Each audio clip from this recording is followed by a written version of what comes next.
Il paraît qu'il y a des punks qui font de l'audio, on va aller tester ça. Bonjour et bienvenue à l'Académie du Gros Son. Je suis Gérald et bienvenue dans mon studio, le Noise Factory Studio. Aujourd'hui est une vidéo un peu spécifique. On parle très peu matos sur la chaîne, comme vous le savez si vous nous suivez assidûment. Mais aujourd'hui, j'avais quand même envie de parler d'un plugin et d'une marque en particulier. La marque c'est AudioPunks. Pourquoi? Pour deux bonnes raisons. La première, c'est que en fait j'ai été mis en contact avec AudioPunks par mon pote Jonas Jallet. On l'a déjà interviewé sur la chaîne, donc c'est quelqu'un de très cool qui sait de quoi il parle. Et quand il me dit va voir ça, la personne est cool et les plugs sont cool, j'ai fait confiance, donc voilà, petite dédicace à Jonas. Et dans ces plugins, il y a le Spectra 610. Pourquoi ça m'intéresse? Parce que c'est l'émulation d'un compresseur.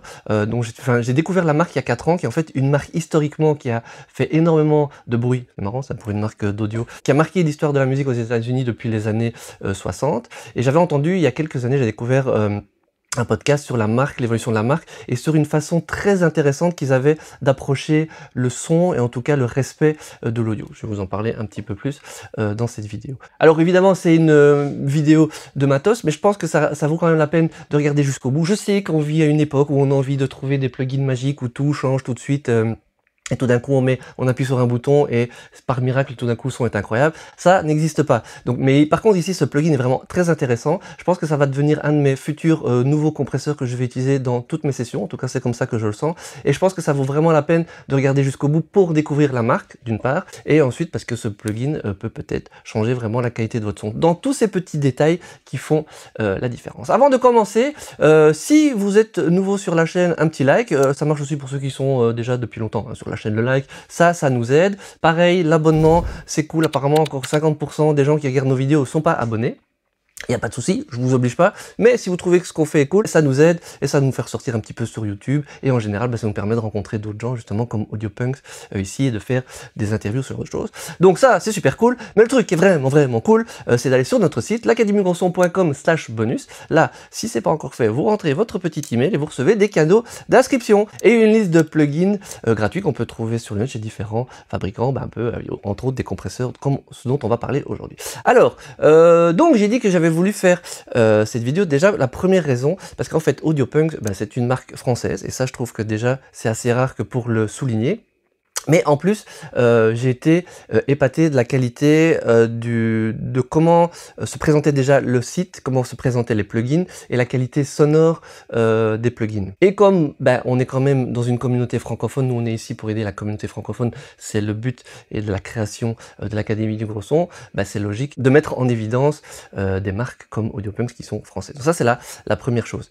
Deuxième chose, Spectra 610 que j'ai ici aujourd'hui, comme je vous expliquais, ça vient d'une marque qui à l'origine dans les années 60 s'appelait Spectrasonic. Avec le temps ça a changé, ça a été racheté et maintenant ça s'appelle Spectra 1964. C'est une marque au travers de laquelle je suis complètement passé. J'ai découvert ça il y a 3-4 ans au travers d'un podcast du propriétaire actuel de la marque. Et ce qui m'avait fasciné à l'époque, il n'existait aucun plugin à l'époque sur ce que ça faisait. Il y avait que des machines qui sont quand même assez chères, des préamplis, des compresseurs, des choses en format 500 qui est vraiment bien, mais ce qui m'avait épaté c'était leur approche par rapport au son. Je vais pas geeker parce que c'est pas ni mon truc ni ma spécialité, mais en gros le principe de leur machine, en particulier de ce compresseur, c'est que dans tout ce qui est compression, on est toujours fort dépendant des machines au niveau de la transitoire. Donc la transitoire c'est le premier pic, c'est vraiment le moment où le son passe de 0 à un maximum qui est vraiment intense, puis derrière ça redescend. C'est un pic très rapide si on est sur une percussion, genre une caisse claire par exemple, et un pic qui peut être un petit peu plus lent si on est sur d'autres instruments, mais il y a toujours cette attaque, ce moment où cette énergie monte, descend, et ça peut avoir une grosse influence sur tout le son derrière, particulièrement dans un compresseur. C'est ce qui fait que, par exemple, on peut régler un compresseur où on aime bien le son, mais on peut sentir une sensation où chaque pic va faire pomper le compresseur. On a une vidéo sur le sujet pour tout ce qui est pompage sur la chaîne, le lien est dans la description. Et le but de cette marque n'est pas, comme certaines marques qu'on connaît, qu'on aime bien, de colorer le son ou d'amener quelque chose, mais d'avoir un respect justement de notre son audio et de régler un petit peu le souci que peut créer cette transitoire derrière.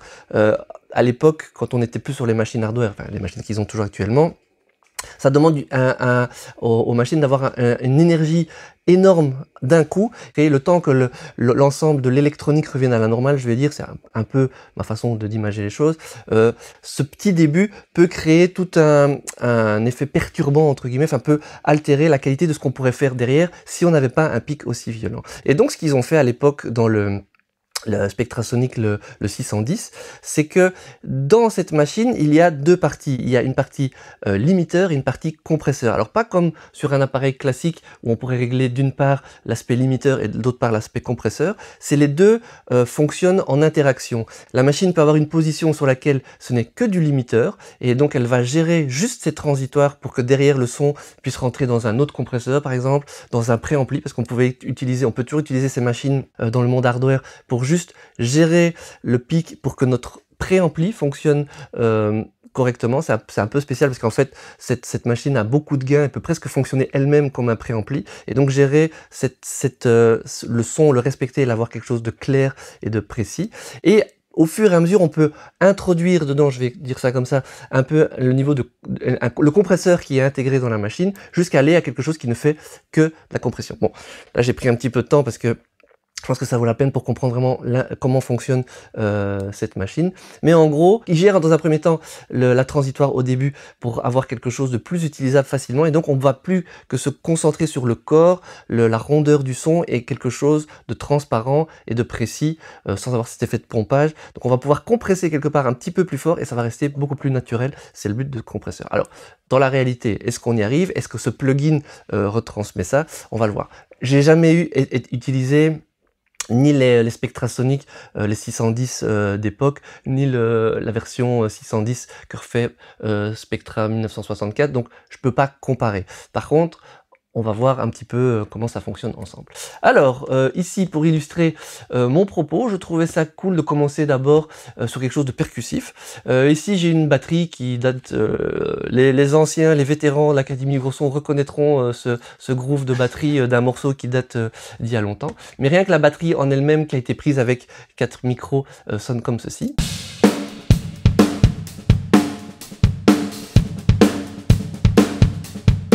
Alors, si on prend la caisse claire de façon spécifique, et voyons voir un peu ce que ce plugin fait sur la caisse claire, comment sonne déjà cette caisse claire seule? Caisse claire simple, un micro, un SM57 juste sur le top, donc vraiment une caisse claire ultra classique. Alors, allons chercher le plugin.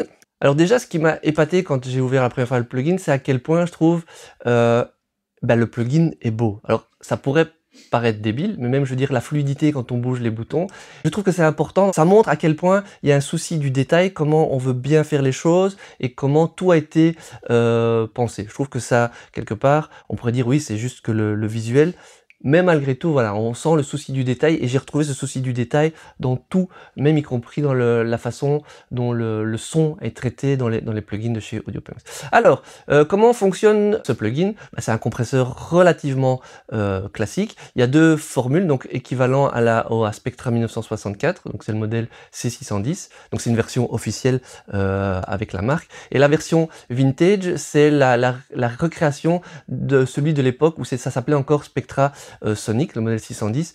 Je pense que celui-là a été modélisé selon un modèle en possession de Chad Blake. C'est une autre chose qui m'a impressionné aussi par rapport à AudioPunk, c'est que on voit tout de suite qu'il y a des connexions et il y a quand même des gens respectables et respectés dans le milieu qui utilisent ce matériel et qui même travaillent en collaboration avec AudioPunk. Ce qui est assez impressionnant pour une boîte locale de travailler avec des grosses pointures comme ça aux États-Unis. Je trouve ça vraiment pas mal du tout. J'ai envie de commencer le tour du plugin par ce réglage-là, en fait, le slope. C'est l'interaction, on va dire, entre le compresseur et le limiteur. En réalité, si on part de la version qui est crantée de 0 à 10, donc il n'y a pas de valeur en temps, de ratio, ce genre de choses.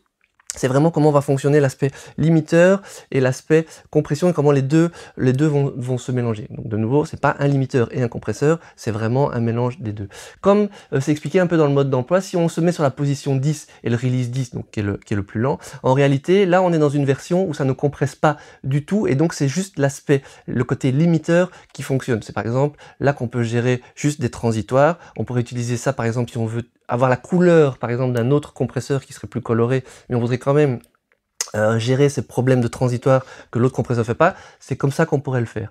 Dans le mode d'emploi, c'est expliqué que voilà, on le met sur cette position-là. Il y a un petit, il y a le threshold, donc il n'y a pas de réglage de threshold de seuil. C'est la petite lumière ici, quand elle s'allume, ça veut dire que ça passe le seuil.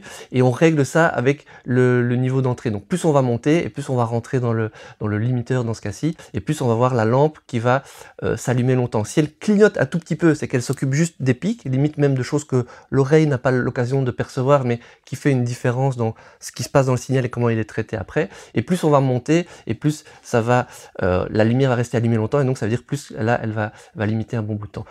Écoutons un peu ce que ça peut donner sur notre caisse claire ici, donc à une transistoire un peu forte.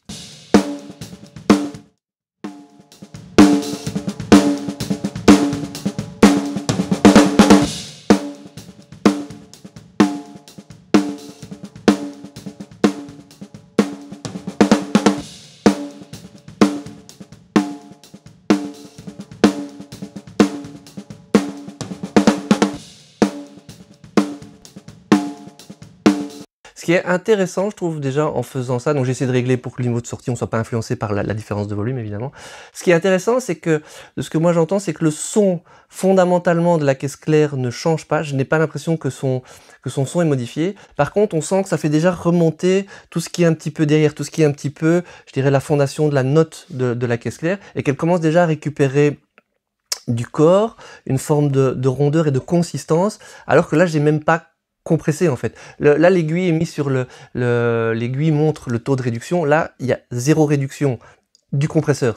Évidemment, c'est l'aiguille de la compression. Donc ici, on a juste changé ce qui se passe au niveau de la compression. Ça nous a permis de remonter l'ensemble.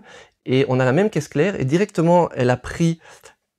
Il y a quelque chose de très transparent. Bon, évidemment, on sent que tout ce qui est dans le fond remonte aussi un petit peu. Donc, si on a beaucoup de cymbales et d'orpistes, mais ça, on retrouve ça aussi sur un compresseur. C'est un peu le même effet, sauf que c'est beaucoup plus transparent et plus vraiment respectueux pour le coup du son de la caisse claire. On va écouter ça avec, je commence sans...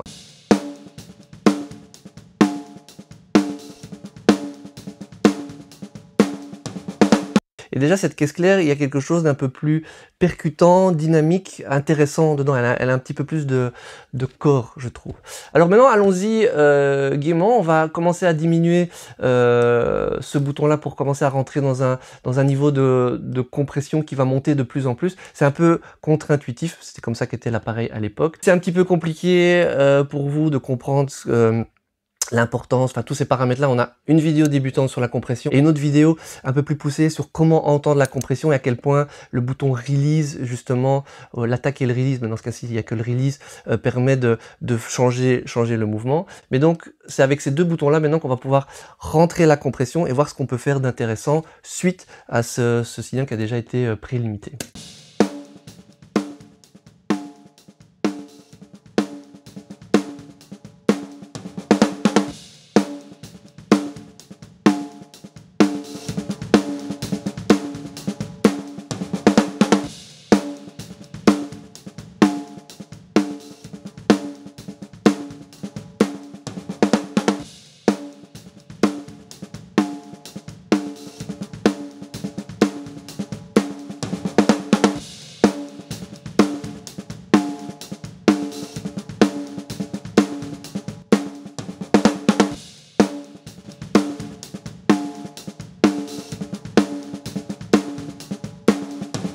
Donc ce que j'ai fait ici, c'est que j'ai commencé à augmenter le taux de compression. Forcément, pour que ça rentre un peu plus dedans, maintenant, je dois monter, comme il n'y a pas de seuil de compression, j'ai dû augmenter un petit peu le niveau jusqu'au moment où j'ai vu que ça commençait à travailler. En tout cas, je l'ai vu à l'aiguille et j'ai entendu que ça commençait à travailler. J'ai descendu, bon, évidemment, au début, le temps de release était beaucoup trop lent, donc on sentait que vraiment il y avait ce mouvement. J'ai changé le release jusqu'au moment où j'ai senti un mouvement cool, et j'ai essayé de trouver l'adéquation entre ces trois boutons pour avoir et la sensation qu'il n'y avait pas trop de pompage et que ça restait quand même plus compact, que ça respire avec le morceau au niveau du release et qu'on récupère vraiment du corps. Et ensuite j'ai juste réglé le niveau de sortie pour avoir quelque chose d'équivalent. Écoutons ce que ça donne sans et avec, et après je vous donne un peu mon ressenti, ce que j'ai voulu faire en réglant ça comme ça.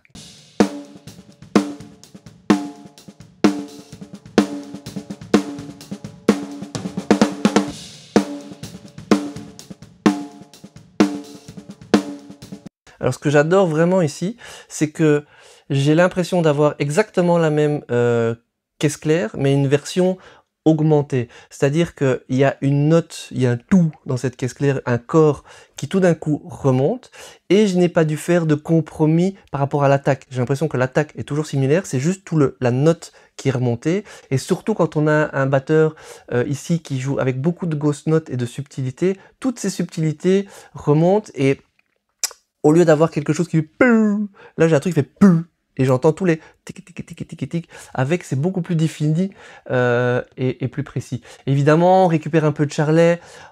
L'harmonique, si on l'aime pas, ressort un peu plus. Maintenant, là, j'ai juste mis le compresseur dessus, donc avec un petit peu de nettoyage des graves, mettant des outils qui permettent un petit peu de nettoyer et d'enlever, de déblider, on va dire, de retirer un peu des repisses, ce genre de choses.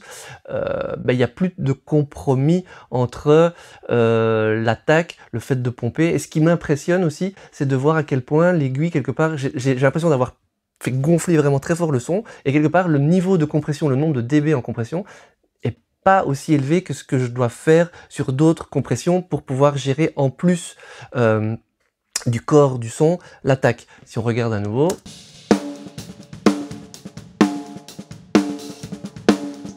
j'ai quelque chose qui est compact, contrôlé comme j'ai avec un compresseur, mais l'aiguille descend à peine en fait, et ça c'est ultra impressionnant.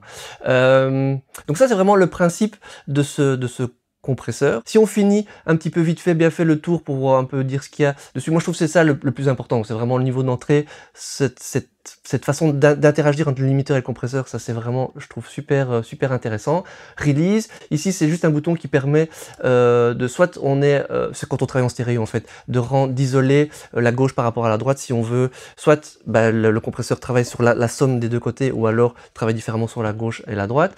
Mix en fait c'est juste pour faire, si on veut faire un genre de compression parallèle. Ici on change simplement ce qu'on voit au niveau du vumètre, l'échelle, pour voir ce qui se passe. Le gain d'entrée, on peut booster, comme l'appareil à l'origine permettait d'avoir beaucoup de gains, marcher presque comme un préampli, mais voilà, on peut encore, si on a un signal qui est très faible, on peut le rentrer déjà plus fort pour pouvoir après devoir aller plus rentrer dans le compresseur, et le niveau de sortie. Donc voilà, ça c'est le tour de l'appareil. Et ici il y a cette fonction entre deux machines, une machine récente et une machine ancienne. On peut écouter un peu la différence entre les deux.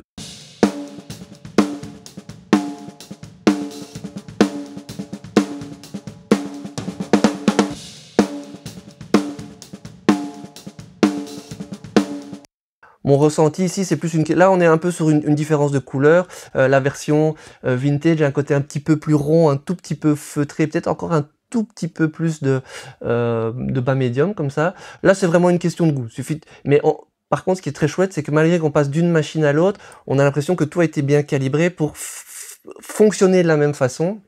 Et c'est juste une question de couleur et comment la machine, entre l'ancien modèle et le nouveau modèle, juste pouvait un petit peu changer le son. Mais bon, comme ça reste quelque chose qui se veut respectueux et relativement transparent, pas, je dirais pas hi-fi, mais plutôt respecter un petit peu la dynamique, en tout cas donner l'impression, enfin de gérer la dynamique en ayant quand même malgré tout garder une forme de dynamique. C'est un peu contre-intuitif ce que j'explique, mais c'est pas le but, c'est pas une machine, c'est pas une boîte à couleurs, on va dire, mais vraiment à gestion de la dynamique. Essayons sur une basse. Je trouve que ce qui est intéressant dans une basse, c'est qu'il y a beaucoup d'énergie grave. Parfois on doit un petit peu utiliser 2-3 compresseurs pour arriver à gérer ça. Voyons voir si on sait plus vite aller au but avec ce compresseur. Ouais. Écoutons cette basse sans le plugin.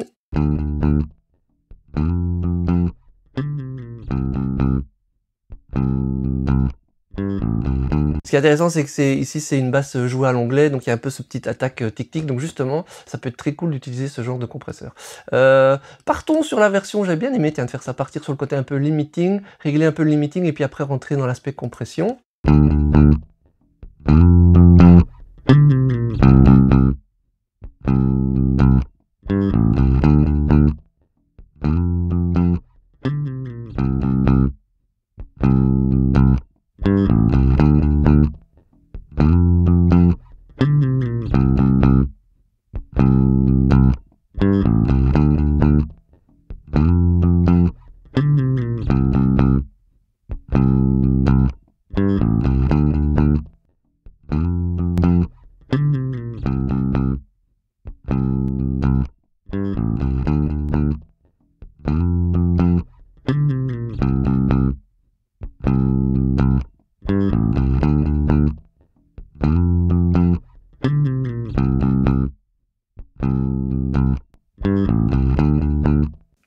Voilà, donc j'ai utilisé le même concept que tout à l'heure par rapport à la caisse claire. Je suis passé de l'aspect limiting, j'ai fait un petit peu juste gérer les pics comme ça. Et puis après j'ai été voir un petit peu en rajoutant de la compression dans ce que ça pouvait donner de cool. Écoutons maintenant sans et avec.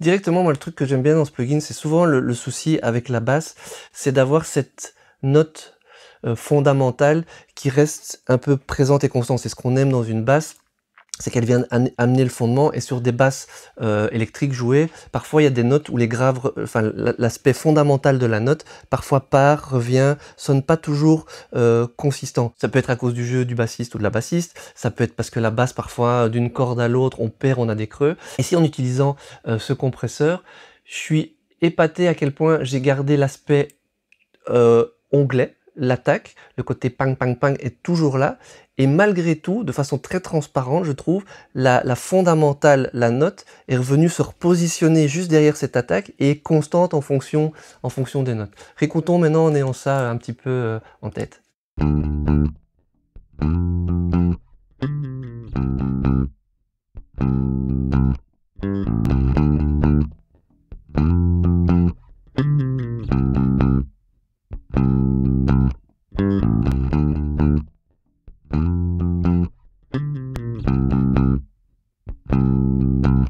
J'avais vraiment avant l'impression que sur chaque attaque j'avais un power, power, power, ce genre de mouvement, et maintenant j'ai plus l'impression d'avoir la note avec son attaque et que la note est revenue un peu au niveau. Donc ça c'est super impressionnant. Ce que j'aime aussi beaucoup dans ce que j'entends, je sais pas comment expliquer ça, parce que moi je suis quelqu'un qui j'aime ou j'aime pas, je fonctionne un peu à l'intuitif et je suis pas, ça fait de nombreuses années que j'ai arrêté de geeker et essayer de savoir la magie derrière les boîtes. Mais ce que j'aime beaucoup, c'est que j'ai l'impression, par rapport à d'anciens plugins qui sont des gros classiques qu'on connaît tous, de pas faire de compromis en utilisant ce plugin-ci. J'ai l'impression qu'il respecte le son de façon vraiment spécifique et d'avoir un son qui est toujours défini, propre. Alors ça, je sais pas, je vais un petit peu plus creuser, est-ce que c'est propre à cette machine-là et ce concept de gérer les transitoires dans un premier temps, enfin les pics dans un premier temps, ou est-ce que c'est dans la façon de réfléchir d'AudioPunks de faire tous leurs plugins? Je vais un petit peu plus creuser la chose, mais j'aime beaucoup parce que moi c'est un truc qui me frustre souvent dans les plugins, c'est de devoir utiliser parfois 2-3 plugins pour arriver là où je veux arriver, parce que parfois sur chaque plugin, je dois faire un petit compromis. C'est-à-dire que ça fait ce que je veux au niveau de la gestion de la dynamique, mais dans le son, je perds un petit peu quelque chose. Parfois aussi, il y a une espèce de flou de voile qui sont sûrement dus à des rotations de phase, à ce genre de choses, tout ce qui peut induire. J'ai l'impression qu'ici c'est ultra bien fait. Je sais pas si parce qu'ils utilisent des technologies plus modernes ou quelle est la raison, mais en tout cas c'est mon ressenti. J'ai une base, moi j'aime les choses qui sont définies, qui peuvent, si on veut quelque chose de punchy à la base et qu'on utilise un compresseur, faut que ce compresseur gère la dynamique, mais je veux pas perdre tout le punchy ou perdre un ensemble de fréquences ou ce genre de choses. Et ici je trouve que c'est une boîte qui gère la dynamique et qui fait mieux. Et très honnêtement, ça fait quelques jours que je l'ai utilisé, je l'ai déjà mis sur des voix, des caisses claires et des basses, et j'ai été très agréablement surpris du résultat. De nouveau, je ne sais pas si c'est dû au concept de ces machines, parce que j'ai pas utilisé les machines analogiques, et ce serait cool d'en acheter une ou deux pour le studio, pour voir si à la prise je peux avoir un peu déjà ce genre de choses. Mais je suis à peu près sûr que d'ici quelques semaines, ça va être un compresseur qui va remplacer un ou de mes deux compresseurs actuels. Alors je vais pas dire que c'est mieux que telle ou telle marque, c'est pas la philosophie de la maison, comme vous savez. Mais voilà, donc c'est pour ça que c'était pour moi important de vous en parler, parce que je crois vraiment dans la qualité de ce compresseur. Je pense que je vais vraiment m'en servir. C'est un peu comme grâce à la chaîne quand j'avais découvert les plugins de Process Audio, le Spice Rack, c'est quelque chose que je ne sais plus m'en passer maintenant. Donc je connaissais pas avant, grâce à la chaîne j'ai découvert, je l'ai testé, j'ai trouvé ça cool, et je sais pas depuis quand date cette vidéo, je crois que c'était il y a 2 ans, c'est comme ça qu'on avait découvert la marque. Le Spice Rack par exemple, de leur plugin, je ne saurais plus m'en passer. J'ai l'impression que ce compresseur va faire un petit peu ce genre de chemin.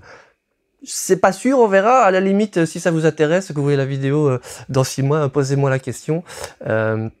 parce qu'il y a toujours aussi un effet inspirant d'avoir un nouvel outil, c'est toujours cool. Mais je trouve que c'est une boîte qui vaut vraiment, enfin la boîte, le, le plugin en question, franchement allez voir, allez essayer, ça vaut largement son prix et je ne connais aucun autre plugin qui propose ce genre de concept propre à la marque. Et c'est français, donc autant supporter le monde francophone tant qu'à faire. Merci d'être resté jusque là. Si vous testez cette machine, que vous allez l'acheter, bah, n'hésitez pas à mettre en commentaire ce que vous en pensez, qu'est-ce que ça a changé pour vous, si vous avez retrouvé aussi un petit peu ce même ressenti que moi. Et puis je pense qu'on va tester la nouvelle machine. Il y a une machine là qui sont en train de cuisiner chez Audiopunks. J'ai vraiment hâte de tester celle-là. Bon, comme j'ai testé celle-là, je laisserai peut-être mon pote André tester l'autre. Mais j'ai vraiment hâte de voir ça parce que tout ça, c'est vraiment des outils qui sont très cool pour faire en définitive. Pour faire quoi? Bah, pour faire de la musique.